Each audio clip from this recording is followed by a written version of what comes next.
சீமான் அரசியல் தேவைக்காக பிரபாகரனுடன் நின்று புகைப்படம் எடுத்துக்கொண்ட மாதிரி எடிட் செய்திருக்கலாம் என்று பிரபாகரனின் அண்ணன் மகனான கார்த்திக் மனோகரன் அவர்கள் இந்திய ஊடகத்துக்கு தெரிவித்த கருத்து தற்பொழுது பெரும் பேசுபொருளாக மாறியிருக்கின்றது. என்ன நடக்கின்றது? இவை தொடர்பாகத்தான் இந்த தொகுப்பில் விரிவாக பார்க்க இருக்கின்றோம்.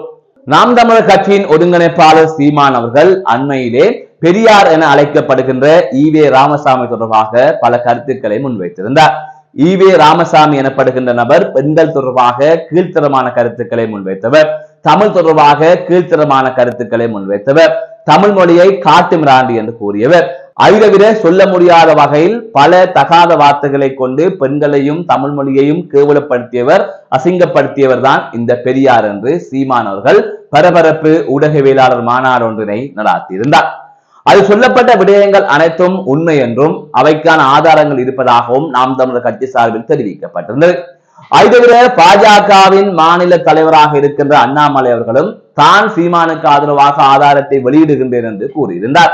அது தொடர்ச்சியாக அவர் சில ஆதாரங்களை வெளியிட்டதாக சில செய்திகள் இந்திய ஊடகங்களில் வந்ததையும் அவதானிக்கக்கூடிய வகையிலே இருந்தது. எனவே ஈவே ராமசாமி எனப்படுகின்ற நபர் தமிழகத்திலே தான் புரட்சியை ஏற்படுத்தினார், தான் பெண்களுக்கு விடுதலை ஏற்படுத்தி கொடுத்தார், தான் அனைத்தையும் செய்தார் என்கின்ற வகையில் ஒரு பிம்பத்தை திமுகவினரும் திராவிட கழகத்தினரும் உருவாக்கி வைத்திருக்கிறார்கள். அது பிம்பம் தான் என்பது அனைவருக்குமே தெரியும். திமுகவுக்கு கொள்கை ரீதியாக தூக்கி பிடிக்க யாரும் இல்லை என்கின்ற காரணத்தினால் பெரியாரை தூக்கி பிடித்தார்கள் என்பதே உண்மை என்று பலரும் இது தொடர்பாக கருத்துக்களை தெரிவித்து வருகின்றார்கள்.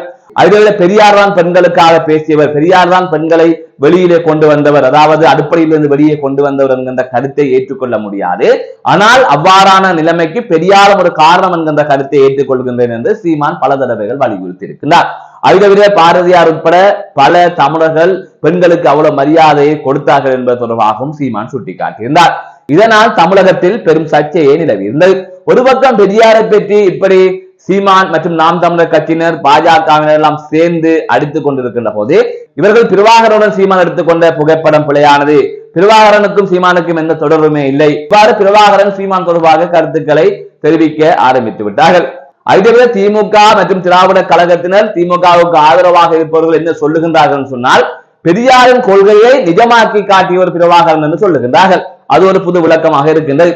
இப்படி இந்த பிரச்சனைகள் எல்லாம் போய்கொண்டிருக்கின்ற போதுதான் வெங்காயம் உள்ளிட்ட 2 திரைப்படங்களை இயக்கிய ராஜ்குமார் எனப்படுகின்ற திரைப்பட இயக்குனர் பிரபாகரனும் சீமானும் எடுத்துக்கொண்டதாக தற்பொழுது வரை பரவி வருகின்ற புகைப்படம், அந்த புகைப்படத்தை எடிட் செய்தவன் நான் தான் என்று கூறியிருக்கிறார். சீமானின் பிறந்த நாளுக்கு பரிசளிக்க வேண்டும் என்று செங்கோட்டையன் அவர்கள் நான் தொலைக்காட்சி நிறுவனம் ஒன்றிலே பணியாற்றி கொண்டிருக்கின்ற போது அவர் கொண்டு வந்து இவ்வாறு சீமான் பிரபாகரனுடன் பக்கத்தில் இருப்பது போன்ற புகைப்படத்தை எனக்கு எடிட் செய்து தாருங்கள் என்று கேட்டிருந்தார். பிறந்த நாளுக்கு பரிசளிக்க என்று கேட்ட போதுதான் நான் அந்த புகைப்படத்தை எடிட் பண்ணி கொடுத்தேன் என்று அவர் தெரிவித்திருந்தார்.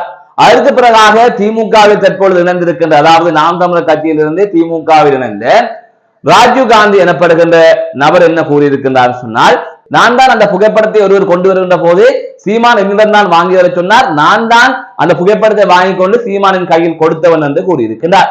ஆகவே அந்த புகைப்படம் எடிட் செய்யப்பட்டது என்பதற்கான 2 ஆதாரங்கள் இருக்கின்றது. நாங்கள் 2 பேருமே சாட்சி, அதாவது ராஜ்குமாரும் சாட்சி, நானும் சாட்சி என்று ராஜீவ் காந்தி அவர்கள் கூறியிருந்தார். இவ்வாறான பிரச்சனைகள் தமிழகத்தில் போய்கொண்டிருக்கின்ற போதுதான் திடீரென்று உள்ளே வருகின்றார் பிரபாகரனின் அண்ணன் மகனான கார்த்திக் மனோகரன் அவர்கள். இந்த கார்த்திக் மனோகரன் பிரபாகரன் உறவினர் என்பது அனைவருக்கும் தெரியும். ஆகவே உறவினர் என்பதற்காக அனைத்து கருத்துக்களையும் கூற முடியுமா, அனைத்திற்கும் தலையிட முடியுமா, அல்லது இவருக்கு அனைத்துமே தெரிஞ்சிருக்குமா என்று கேட்டால் நிச்சயமாக இல்லை. அதற்கு முதல் அவர் சொன்ன கருத்தை பார்ப்போம். அவர் இந்திய ஊடகத்திற்கு கூறுகின்ற போது பிரபாகரனை சீமானவர்கள் சந்தித்திருக்கலாம், ஆனால் 8 நிமிடம் 10 நிமிடம் சந்தித்திருக்கலாம். அவர் கூறுவது போல மணித்தியால கணக்கில் சந்திப்பதற்கான வாய்ப்பு இல்லை. அதேவேளை புகைப்படமும் எடுத்திருக்கலாம். சித்தப்பா அவர்கள் புகைப்படம் எடுக்க யாராவது கேட்டால் வேண்டாம் என்று சொல்ல மாட்டார். ஆனால் வருபவர்கள் கமராவில் புகைப்படம் எடுக்க முடியாது, விடுதலை புலிகள் தான் அந்த புகைப்படத்தை எடுப்பார்கள். அதற்கு பிறகாக விடுதலை புலிகள் தான் அந்த புகைப்படத்தை உரியவரிடம் அந்த புகைப்படத்தை ஒப்படைப்பார்கள். அதற்கு கடும் நிபந்தனை இருக்கின்றது. அவ்வாறு சீமானுக்கு அந்த புகைப்படம் ஒப்படைக்கப்படாமல் இருந்திருக்கும். அதற்காக அரசியல் தேவைக்காக இவர் எடிட் செய்து அந்த புகைப்படத்தை வெளியிட்டிருக்கலாம் என்று கார்த்திக் மனோகரன் அவர்கள் இந்திய ஊடகத்துக்கு தெரிவித்திருந்தார். அதன் தொடர்ச்சியாக கார்த்திக் மனோகரன் தெரிவித்த கருத்தை சீமானிடம் ஊடகவியலாளர்கள் கேட்கின்றார்கள்.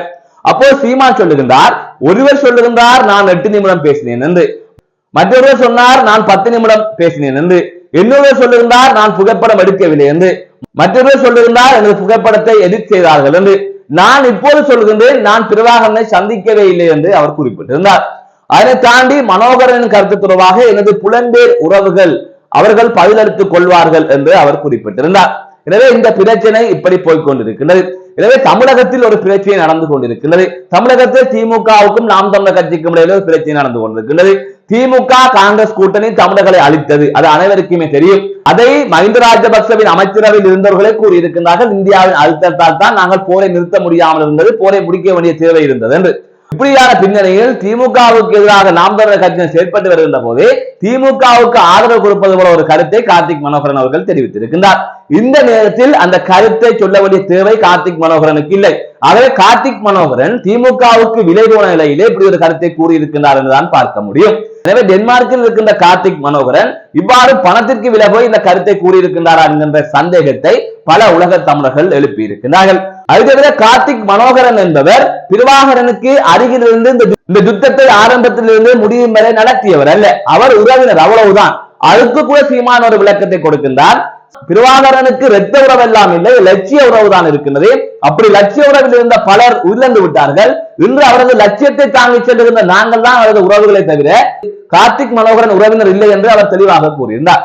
ஆகவே அதுதான் உண்மையும் கூட. எனவே கார்த்திக் மனோகரன் தேவையில்லாத விடயங்களுக்கு கருத்து சொல்வதை நிறுத்திக் கொள்வது நல்லது என்பதுதான் புலம்பெயர் தமிழர்களின் கருத்தாக இருக்கின்றது. ஒரு பொய்யாக இருக்கலாம் அல்லது சரியாக இருக்கலாம், அங்கு நடந்து கொண்டிருக்கின்ற பிரச்சனை வேறு.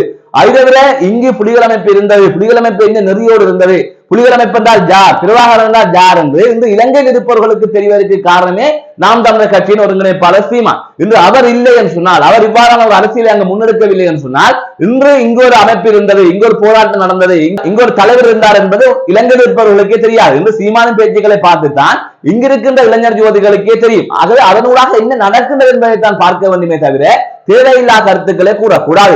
உண்மை பொய்யெல்லாம் சந்தர்ப்பத்துக்கு ஏற்ற வகைத்தான் கூற வேண்டும். சில வேளை பொய் கூட நல்லதாக மாறும், உண்மை கூட கெட்டதாக மாறும். ஆகவே இவற்றையெல்லாம் தாண்டி கார்த்திக் மனோகரனுக்கு இதெல்லாம் தெரிய போவதில்லை. கார்த்திக் மனோகரன் யுத்தத்தை நடத்தவும் இல்லை. எனவே பிரபாகரன் சொந்தவன் என்ற அடிப்படையில் அனைத்திற்கும் மூக்க நிலத்தில் கருத்து தெரிவிக்கின்ற அந்த கருத்தை கார்த்திக் மனோகரன் நிறுத்திக் கொள்ள வேண்டும் என்பதுதான் புலம்பெயர் தமிழர்களின் கருத்தாக இருக்கின்றது. ஆகவே கடந்த காலத்தில் பல விடயங்களுக்கு கார்த்திக் மனோகரன் அவர்கள் தேவையில்லாத கருத்துக்களை கூறியிருக்கிறார்.